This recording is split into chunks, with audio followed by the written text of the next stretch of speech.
Thinking about buying your next home, but worried you'll have to sell first and end up stuck in between? You're not alone. And the truth is, most buyers don't realize there are clear strategies to avoid that stress. In this video, I'll show you exactly how to buy your next home without being homeless in the middle. Hey everyone, let's have some fun today, because we're talking about one of the trickiest parts of moving up into your next home: timing and the cash gap. Most buyers tell me the same thing: I'd love to buy, but I don't want to sell first and end up stuck without a place to live. That's a very real concern. The good news, there are clear paths you can take that make this process a lot less stressful. And today, I'm going to walk you through my Move-Up Buyer Playbook, step by step, so you can see the different ways to buy your next home without feeling like you're taking a huge risk.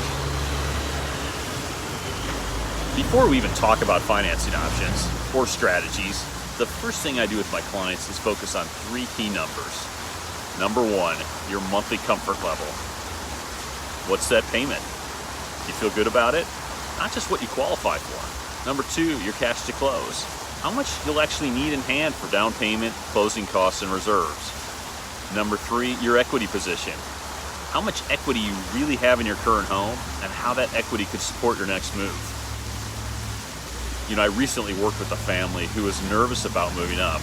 On paper, they qualified for more than they thought, but we mapped out their 3 numbers and made sure we stayed in their comfort zone. That gave them confidence to move forward without feeling like they were stretching too far. So step 1 is always know your numbers. That's the foundation for every other decision. Once you know your numbers, the next step is understanding the different pathways to bridge the gap between selling and buying. There are a few main routes. A bridge loan, that's a short-term loan that uses the equity in your current home to help cover the down payment on your new one. A HELOC, or a home equity line of credit. This lets you tap into your current home's equity before you sell, giving you flexibility to make a strong offer. And timeline tactics. Sometimes instead of borrowing, you can negotiate for things like a rent back period after selling, or a longer close on the purchase, to give you time to transition smoothly. Each of these comes with pros and cons. A bridge loan can be quick, but adds another payment temporarily. A HELOC can be great if you qualify before listing your home, but it needs to be set up early. Timeline tactics don't require extra financing, but they depend heavily on market conditions and the buyer or seller's flexibility. This step is about picking which pathway fits your comfort level and timing best. Now let's talk about your offer strategy, because in a competitive market this matters. There are really 2 types of offers you can make. Contingent offers, which means your new purchase depends on selling your current home first, or non-contingent offers, where you're not waiting on your sale, and that usually makes your offer much more competitive. So your financing choice directly affects which type of offer you can make.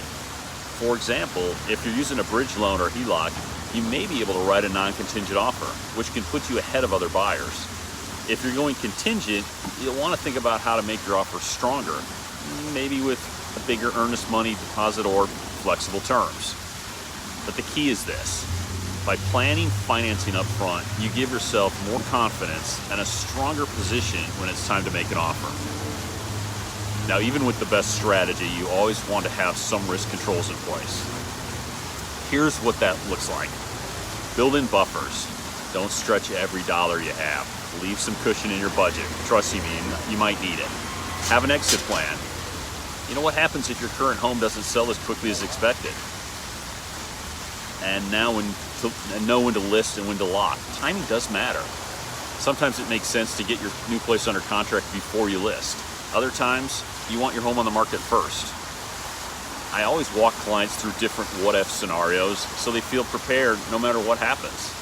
Because buying and selling at the same time can be stressful, but when you have a plan, it becomes manageable.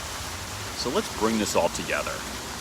Buying your next home without selling first can feel overwhelming, but when you know those 3 numbers, choose the right pathway, match your financing to your offer strategy, and put risk controls in place, you've got a clear playbook to move up with confidence.